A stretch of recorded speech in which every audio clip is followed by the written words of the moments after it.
homage to the gem of the Supreme Buddha. The Buddha is my refuge every day.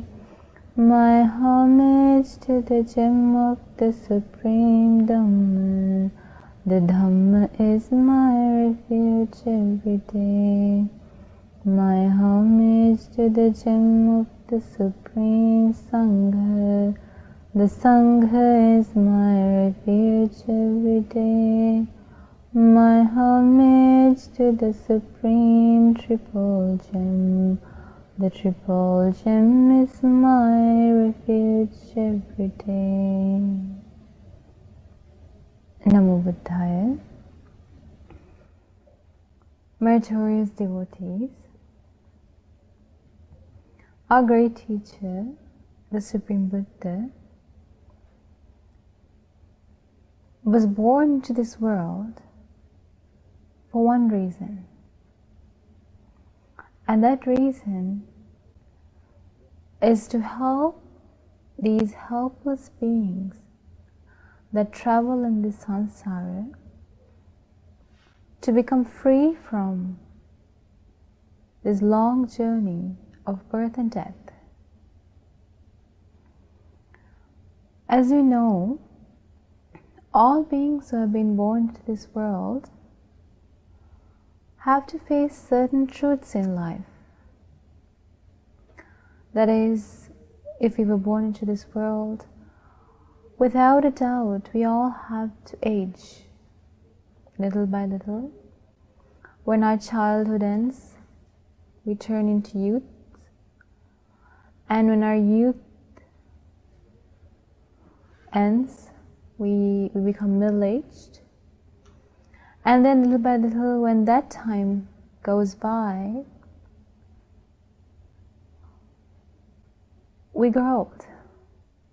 And no matter how rich you are, no matter how beautiful you are, no matter what type of job you have or what type of education you have, and no matter where in the world you live, we all, as beings born, have to face this truth.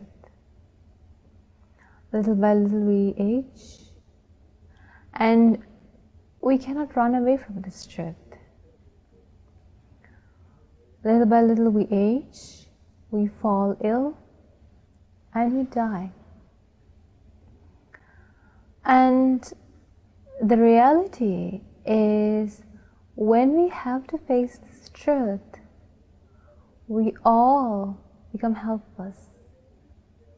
Now, at first glance, you may think, oh, I can face this truth without any fear.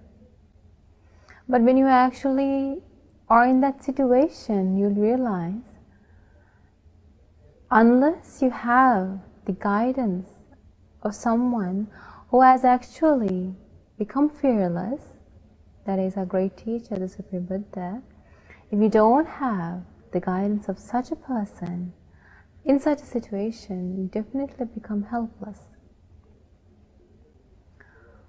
Little by little, when we age, when we fall sick and we die, that moment of death is a cause of fear for most of us. And you may think that cause of fear only begins at our deathbed, but that's really not true. Our great teacher, the Blessed One, explains, from the moment we are born, we have this uncertainty in life, and that uncertainty in life causes suffering in our life.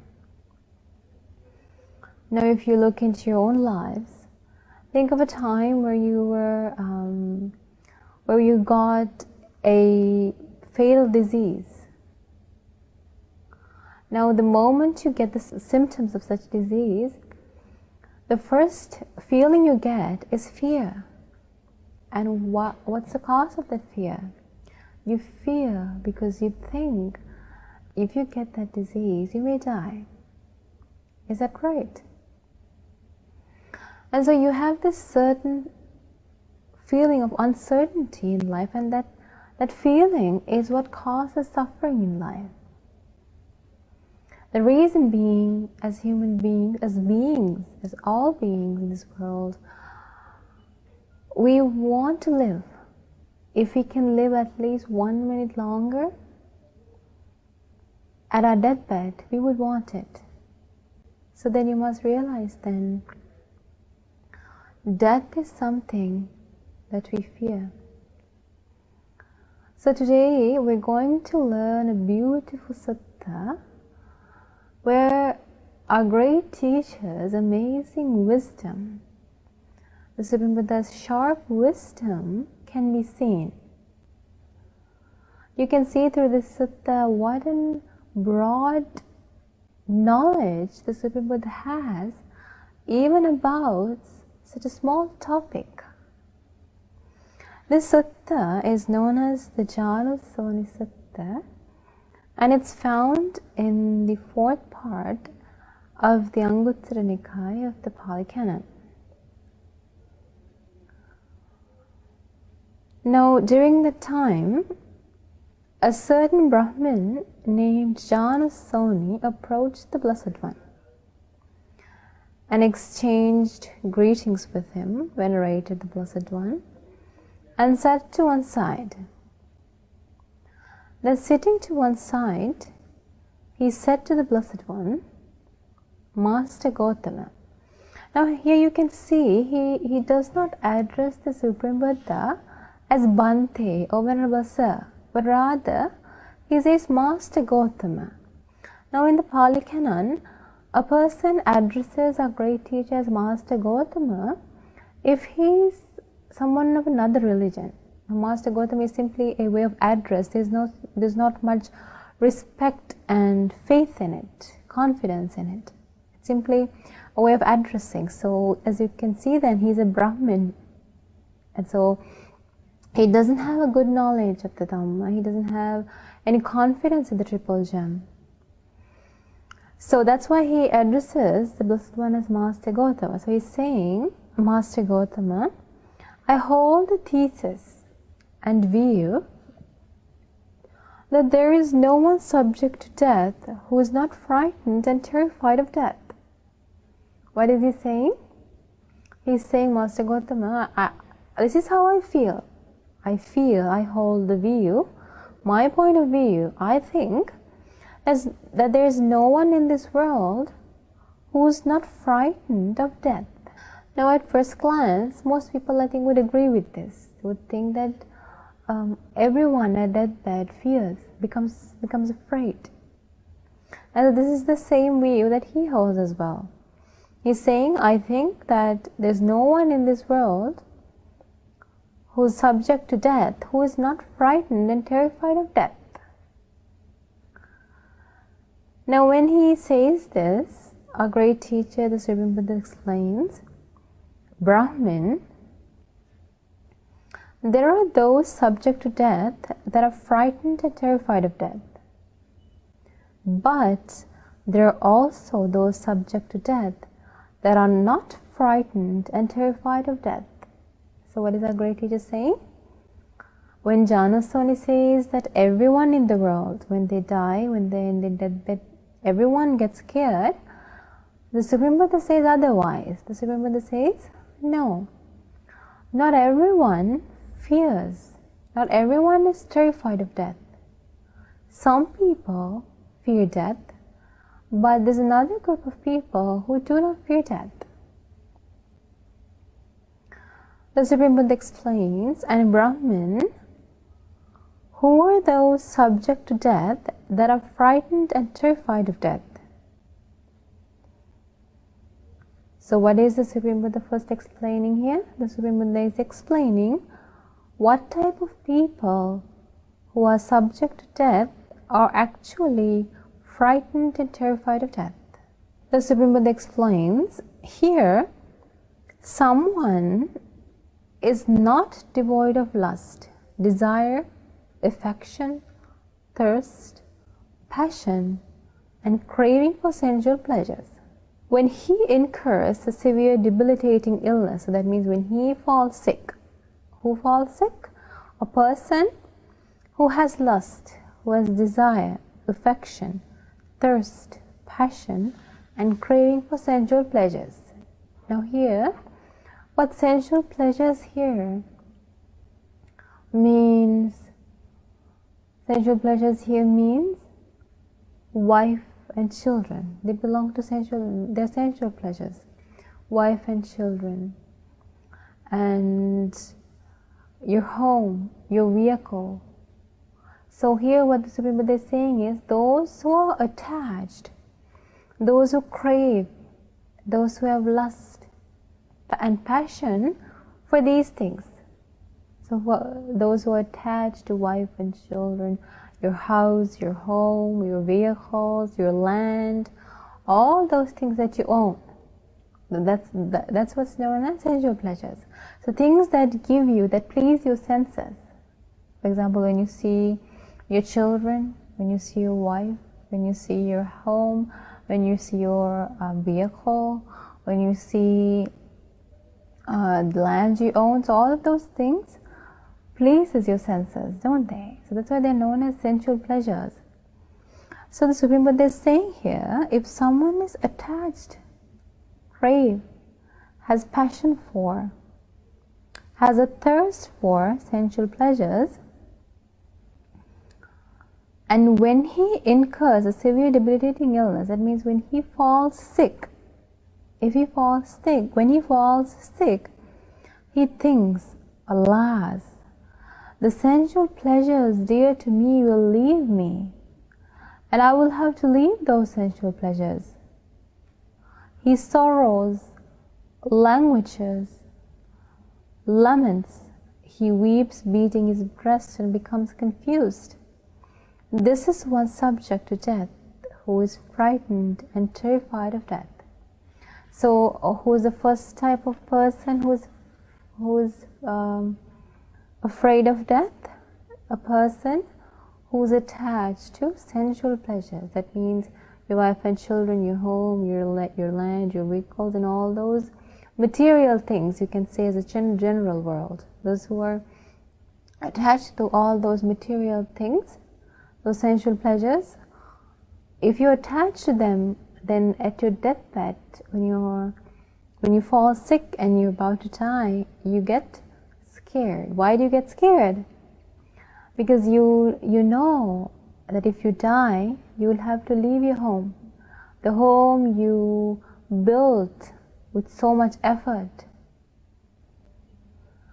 And you know if you die, you would have to leave the one you love so much, your whole world, your whole life. You'll have to leave her or him. Or you'll have to leave your children who you love so much, who's like your life, who's equal to your life. You don't want to leave your vehicle. You don't want to leave other material things. And because you don't want to leave them, knowing that you would have to leave them causes you fear.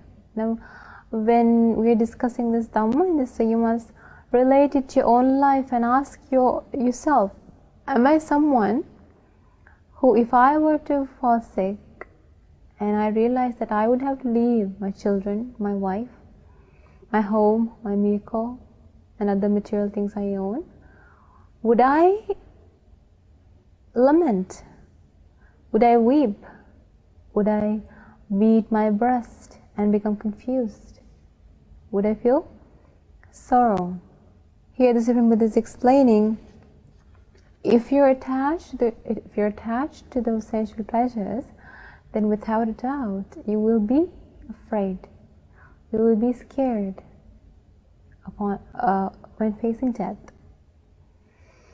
And then the Supreme Buddha explains, again, someone is not devoid of lust, desire, affection, thirst, passion, and craving for the body. So now in the first example, he was attached to sensual pleasures. Specifically, here specifically he's attached, he's craving for the body. That means he's so focused on the body. Now, as we know, in the regular world, you can see some people, I guess you could say a lot of people are very much focused on their body. What their focus is to make their self look good. So to do that, they do exercising, and they do all of these things to make their appearance look good. Also, what that means, they're very much attached to the body. So here the Supreme Buddha is explaining, if someone is attached, crave, has passion for, has affection for, and has lust for the body, when he incurs a severe and debilitating illness, he thinks, alas, this body so dear to me will leave me, and I will have to leave this body. He sorrows, he languishes and laments, he weeps, beating his breast, and becomes confused. This too is one subject to death, who is frightened and terrified of death. Now, for example, think of someone who exercises every day because he wants a good appearance. So he devotes so much of his time for the bodybuilding, to build up his muscles. He does exercises, and he does all of these things. He takes all these vitamins and minerals, and he's so much concentrated on his diet to make himself good. So someone spends main focus on maintaining his body.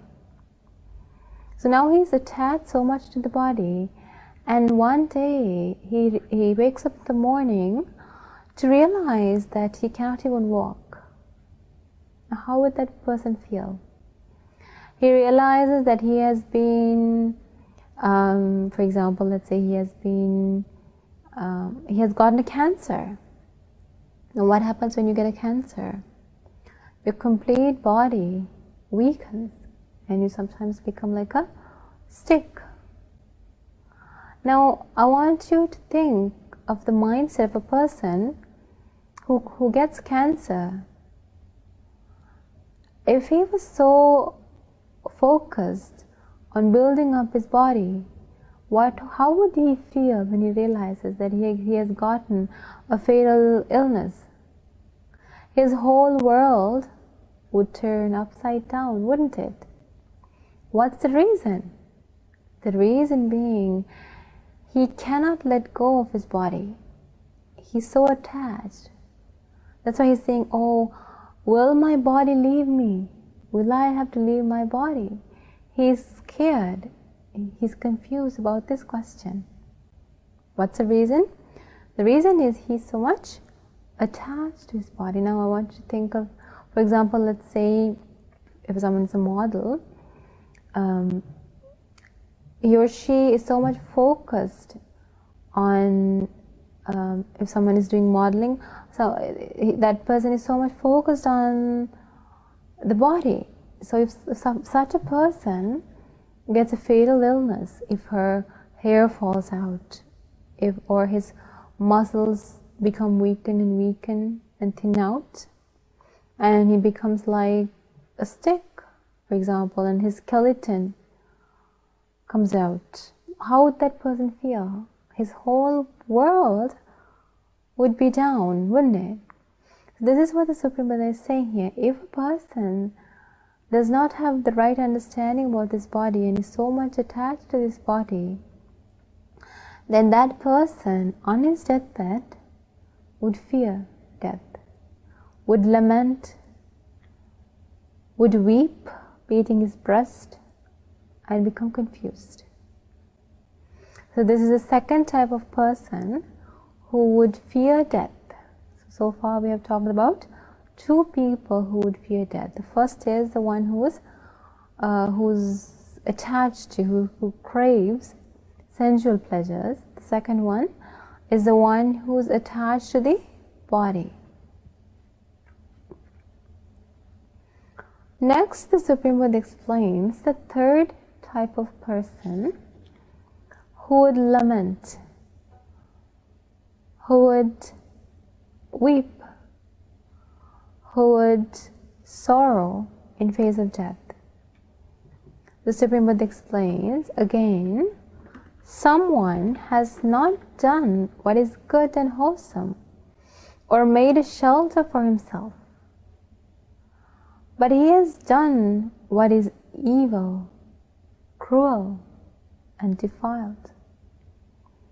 When he incurs a severe and debilitating illness, he thinks, alas, I have not done anything good and wholesome, nor have I made a shelter for myself, but I have done what is evil, cruel, and defiled. When I pass on, I will meet the appropriate fate. So here he then knows that because he has done all these bad things, upon death, he will have to face the consequences. So he knows. When I pass on, I will meet the appropriate fate. He sorrows, languishes, and laments. He weeps, beating his breast, and becomes confused. This too is one subject to death, who is frightened and terrified of death. So the third scenario then is if a person has done unwholesome things. What are unwholesome things? Killing living beings is unwholesome. Stealing is unwholesome. Engaging in sexual misconduct is unwholesome. Lying is unwholesome. And taking intoxicating drinks and drugs is unwholesome. Blaming others, being jealous of others, fighting with others, these are all unwholesome things. Being stingy and not practicing generosity is unwholesome. So if you have done all these unwholesome things, then if you get a debilitating disease and you're about to die, then you would get scared. What's the reason you would get scared? You know that because you have done bad things, you would have to face its consequences. That's the reason. So because you're scared of the bad consequences that you'd have to face, you sorrow, lament, and weep in this life. Now, as we know, the Supreme Buddha explains, those people who have done wrong things, when they get lonely, when they become isolated, all those bad things that they have done roll back to their mind. Isn't it true? Although people pretend to the world as if they are so good and pure, your own conscience knows what you have done. And so when you're alone, no one is around you, your conscience reminds you of what you have done. And when you remember what you have done, when you realize that you have done wrong things, what happens? You feel regret. Your mind becomes unhappy. You get scared and you fear.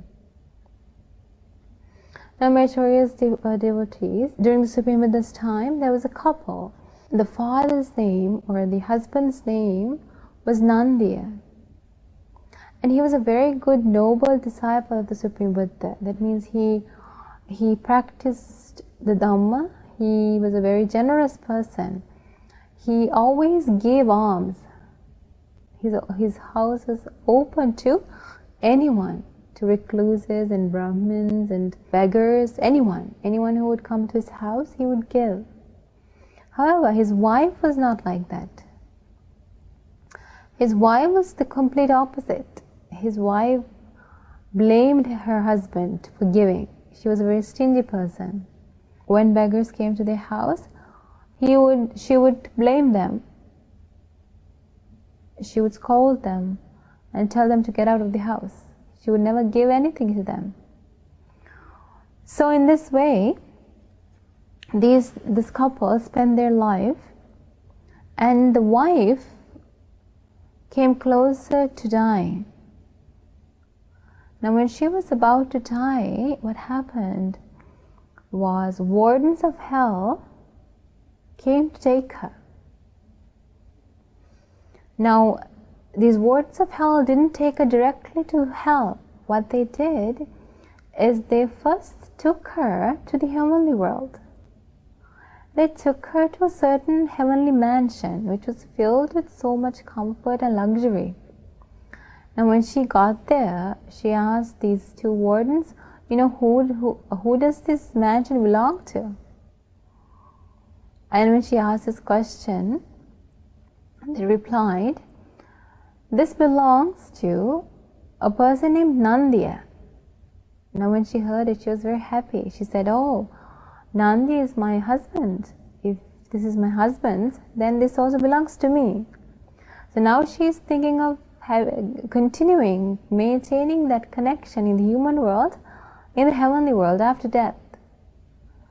And when she said this, the wards of hell said, no, your husband is a good person. He does good things. He does wholesome things. That's why he is generous. He gives.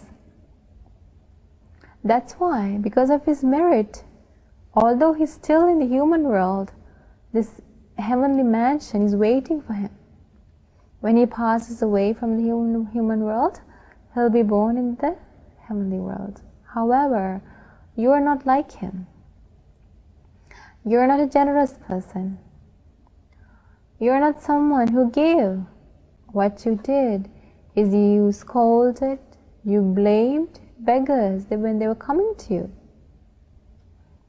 So in this way, meritorious devotees, the wardens of hell reminded her of who she actually is, of what she actually did. And the wardens of hell said, the heavenly world is not for you. You're going to hell. And they took her to hell. And when she heard this, she was so sad. She was crying and saying, oh no, don't take me to hell. Please, if I were to go back to the human world, I promise I will collect merit, I will do good things, I will do wholesome things. But it was too late. So you can see then, when you do bad things in your life, when you lie to other people, when you steal, when you kill living beings, when you engage in sexual misconduct, when you do all those bad things, when you hurt other people, when you take revenge, when you form hatreds, all of those things are unwholesome. And when you do those things, what happens is, upon death, you remember all those things that you have done. Your conscience, everything that we do, we know within. So at our deathbed, we remember what we have done. Okay? So here the Supreme Buddha is saying then, if you're someone who has done unwholesome things, then upon death, you'd be someone who becomes terrified and fear of death. So that's the third person. Next, our great teacher, the Supreme Buddha, explains the fourth person who becomes frightened and terrified of death. The Supreme Buddha explains, again, someone here is perplexed, doubtful, and undecided about the good Dhamma. When he incurs a severe and debilitating illness, he thinks, alas, I'm perplexed, doubtful, and undecided about this Dhamma. He sorrows, languishes, laments, he weeps, beating his breast, and becomes confused. This too is one subject to death, who is frightened and terrified of death. So if you're someone who doubts this Dhamma, if you doubt the Dhamma, that means you haven't taken refuge in the Buddha, the Dhamma, and the Sangha. That's what it means. You don't have any confidence in the Supreme Buddha. You don't have any confidence in the Dhamma, and you don't have any confidence in the Sangha. And so if you're someone who doubts this Dhamma, then that means you would not have done, or you would not have practiced the Dhamma, isn't it? If you doubt the Dhamma, if you doubt something, then of course you're not going to practice it. So in the same way, if you doubt the Dhamma, then you're not someone who has practiced the Dhamma. And so in that way, if you're someone who has doubts, perplexities about the Dhamma, then on your deathbed, you would have to sorrow, lament, languish, weep, and become confused. The Supreme Buddha explains, this too is one subject to death who was frightened and terrified of death. These are the 4 types of people who fear, who becomes terrified upon death. So what are those 4 people? If you're someone who is attached to, who craves, who has thirst for sensual pleasures, then you would be afraid of death. And if you're someone who is attached to your body, crave your body, has passion for, has thirst for your body, then if you fall sick and you have to face death, you'd be scared of death. And the third is if you're someone who has done unwholesome things, you have done bad things in your life, then upon death, you'd be scared and terrified of death. And the 4th person is if you're someone who has perplexities, doubts about the Dhamma, then that person will also be afraid of death upon having to face death. In the first part of the sutta, a great teacher, the Supreme Buddha, explains the 4 types of people who get scared, who becomes afraid, who becomes terrified in face of death. Next, our great teacher, the Supreme Buddha, explains these are 4 subject to death. These are 4 subject to death that are not frightened and terrified of death. So there are actually people in this world who, when they face death, they don't feel scared. They're not afraid. They don't become terrified. So a great teacher explains, here, someone is devoid of lust, desire, affection, thirst, passion, and craving for sensual pleasures. When he incurs a severe and debilitating illness, he does not think, alas, the sensual pleasures dear to me will leave me, and I will have to leave those sensual pleasures. He does not sorrow, languish, and lament. He does not weep, beating his breast, and become confused. This is one subject to death who is not frightened and terrified of death. So who is the first type of person who is not afraid of death? So it's the complete opposite then of the first one. The first one who is not afraid of death is the one who is not attached to, who does not crave, who has no desire or lust for sensual pleasures. Do you understand? So although he lives a lay life, although he lives in the normal society that we all live, although he lives with sensual pleasures, he is not attached to them. He does not crave them. So here, it doesn't mean that this person doesn't have a house. It doesn't mean that this person doesn't have a wife or children or husband or children. It doesn't mean that this person doesn't have a good vehicle. But what it's saying here is he is not attached to them. He does not have this thirst for these things. They are simply material things that needs to be used to live the normal life. Do you understand? He doesn't crave. He doesn't have passion for these things. As a person, as a human being in this world, we all need a home. We all need a vehicle to get around. And it's normal for us to get married. And so this person he takes care of his wife and children because there's a duty that he has, and so he fulfills that duty, but he is not so much attached to these things. Do you understand? So because he is not so much attached to them, he can quickly let go. Do you understand? Now, to help you to understand this, during the Supreme Buddha's time, there was a couple named Akula Mata and Akula Pitu. Now, these two, they were so much in love with each other.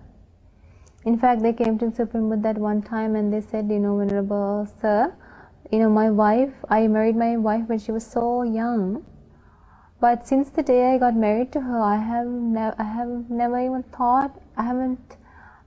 even thought of another woman, all the more behave in the wrong way with a woman. So that's how attached, that's how much in love they were, but they were not attached to each other in a wrong way. For example, that means when Nakula Pitu, when he was on his deathbed, Nakula Mata came to talk to him, and she said to him, Nakula Pitu, my husband, don't die with expectations. The Supreme Buddha teaches us to die without any expectations. And she says, you might think that when you die, what will happen to me and the children? Don't think like that. Let go of all those expectations that you have and focus on the Dhamma. So she is encouraging her husband to focus his mind on the Dhamma and to let go of those sensual pleasures. So that's the beauty of practicing the Dhamma. And so because of her amazing character, because of how she behaved in front of such a sick man, that inspired him, that inspired Nakula Pitu, and he actually got better, he actually recovered. So that's the beauty of the Dhamma. And another example that's a good example is when our great teacher, the Supreme Buddha, before attaining enlightenment, in a previous birth, was born as a king known as Mahasudassana. Now, during that time, the lifespan was so long. So, when King Mahasudassana, although he was married, he lived a holy life, a pure life. So his wife lived in a separate palace and he lived in another palace. And when he was close to his death, when he was on his deathbed, his wife came. His wife came to him and she saw him lying down. And now she didn't want to let him go, so she said, "Great king, you have so much wealth. You have 84,000 palaces. You have 84,000. You have so much wealth." And so the queen came and tried to get her husband's mind to get reattached to those sensual pleasures. Now when King Sudassana heard this, he addressed the queen and he asked, "My dear queen, all this time you have never said anything that's unpleasurable to me. Why are you now saying all these unpleasurable words to me? Why aren't you helping me to see the impermanence of these things?" So you can see, as the Bodhisattva, our great teacher, the Supreme Buddha, although he lived with sensual pleasures, he wasn't attached to them. He was ready to let go of all of them at any time.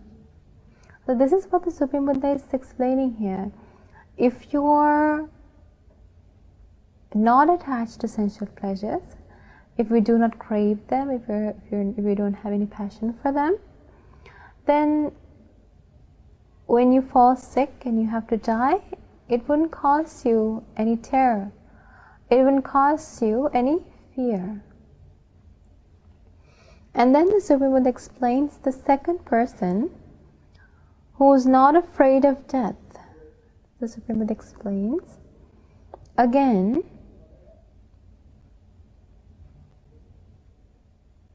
someone is devoid of lust, desire, affection, thirst, passion and craving for the body.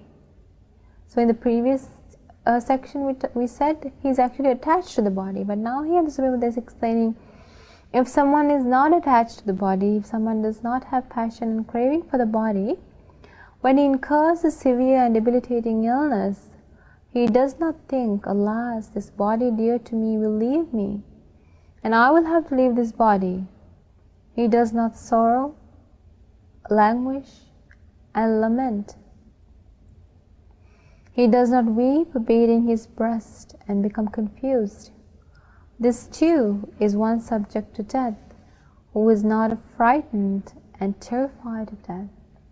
So then if you're someone who's not attached to your body, then you would never be afraid, terrified upon death.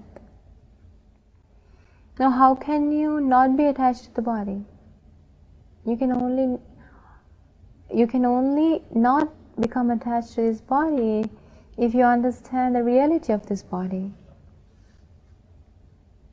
If you realize this body is filled with foul things, this body is made up of the 4 elements. It's subject to decay. When this body decays, it turns into soil. This body is made of the water element, the earth element, the air element, and the fire element. And so when this body dies, it disperses.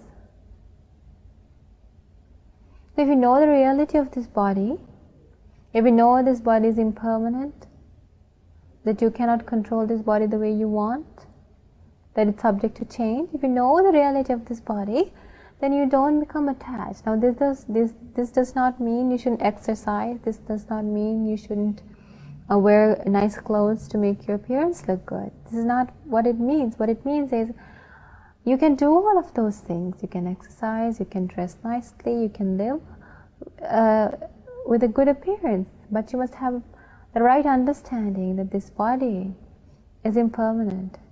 It will change. It will decay. It will die. So if you have that understanding, then you won't be so attached to the body. You won't crave the body. And if you don't have that attachment, upon death you can leave this body easily because you're not attached. Now, during the Supreme Buddha's time, there was an arahant named Upasena, and he was bit by a snake. Now, when he realized that he had been bit by a snake, he didn't become confused. He didn't cry. He didn't weep. He didn't feel sad. He didn't feel sorrow. Rather, he called his colleagues and he said, "Dear colleagues, I have been bit by a snake. So the next moment, this body will die." He didn't even call it his body. He said, "This body will die. It will pass away. So take me out and put me into the side of the monastery, so that this body can decay and disperse, like a handful of rice being dispersed." So now, can you imagine someone who is attached to the body acting like that? If you were so much attached to this body, if you were bit by a snake, what would happen?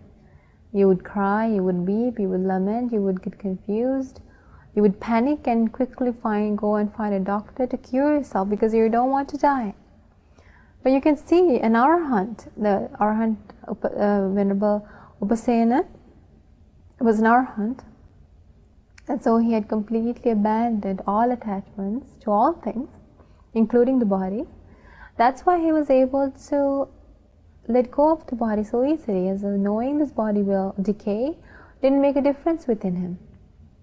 So the Supreme Buddha explains the second example then. If you're not attached to the body, then upon death you will not be frightened and terrified. And then the Supreme Buddha explains again, someone has not done what is evil, cruel, and defiled, but has done what is good and wholesome and made shelter for himself. So he has made a shelter for himself. When he incurs a severe and debilitating illness, he thinks, indeed, I have not done anything evil, cruel, and defiled, but all I have done are good things.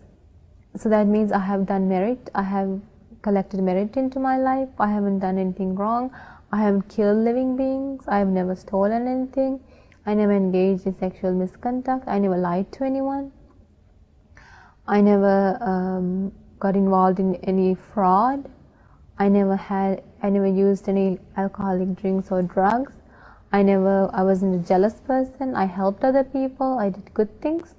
If you know you have done good things, and if you know that you have made a shelter of yourself, then he thinks, when I pass on, I will meet the appropriate fate. So if you do good things, you know definitely that you'll be born in the heavenly world. As a result, he does not sorrow, languish, lament, weep, beating his breast, and become confused. This too is one subject to death, who is not frightened and terrified of death. So then the third person who is not afraid of death is a person who has done good in his life. Now this is very important. If all our life we have refrained ourselves from doing wrong things, and we have done good things, if we led a virtuous life, if we helped other people, if we were generous, if we practiced generosity, if we helped other people, if we never blamed other people, if we didn't scold other people, if we didn't form any hatreds or such things with other people, then we wouldn't get scared upon death, because we know the merit we have collected in our life will get us to the heavenly world. Now, a noble disciple of the Supreme Buddha, who was a lay person, during Supreme Buddha's time, was known as the householder Chitta. Now, he was an anagami person, that means a non-returner. So he had developed this Dhammapada to a very high level. Now, upon his deathbed, he wasn't scared, he wasn't afraid, he didn't lament, he didn't sorrow, but rather, on his deathbed, when he was about to die, devas from many different heavenly worlds came to him, and he invited him to come to the heavenly worlds. And they said, you know, if you want, because you have done merit, you can even be a universal king. So the devas are talking to him on his deathbed. Now at that time, this householder Chitta replies to these devas saying, although you're born again, although you become a universal king, they're all impermanent. Now when he's saying this, the relatives around him don't know what's happening. They thought that householder Chitta has gone mad. And so they said, you know, householder Chitta, be mindful, be mindful. And when they said this, householder Chitta replied saying, what actually happened? Now when the relatives knew what happened, they asked householder Chitta, oh, please teach us the Dhamma as well. So you can see, someone who practiced the Dhamma, someone who did good things all their life, upon their deathbed, they would never get scared. That's the beauty of a noble disciple. And then the Supreme Buddha explains the final one is if someone is unperplexed, doubt-free, and decided about the good Dhamma. So that means if he does not have any doubts about the Dhamma, that means he has confidence in the Buddha, Dhamma, and the Sangha. He has faith, he has confidence in the triple gem. For such a person, when he incurs a severe and debilitating illness, he thinks, I'm unperplexed, doubt-free, and decided about the good Dhamma. Because he is so confident in the Dhamma, it means he has practiced the Dhamma. So because of that, he does not sorrow, languish, lament, and he does not weep, beating his breast and become confused. This too is one subject to death, who is not frightened and terrified of death. So if you actually have confidence in the triple gem, and you don't doubt the Dhamma, then that's also a reason why you wouldn't be afraid of death. Because you have done all good things all your life. You have confidence in the Dhamma, and then you know for sure in your next life you will be born in a good destination. So meritorious devotees, when Brahmin Janussoni heard this Dhamma, he was so happy. He was so happy, and he said, excellent Master Gotama, excellent Master Gotama, it is like you turned upright what was overturned.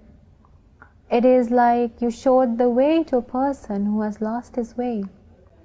It is like you lit a lamp for those in the dark to see. Oh, Venerable Sir, from today onwards, I take refuge in the Buddha, the Dhamma, and the Sangha. Consider me as a lay follower who from today has gone for refuge for life. So he became a noble disciple of the Supreme Buddha. So today in this sutta we learned about how we can transform our lives in such a way that one day when we are about to face death, we can face death so that we don't have any fear, we don't have any terror within us. So I bless you. May you have the opportunity to incorporate this Dhamma to your life and develop your mind in such a way you can face a good death. May you have the opportunity to realize the Four Noble Truths in this Gautama Buddha's dispensation. Sadhu, sadhu, sadhu.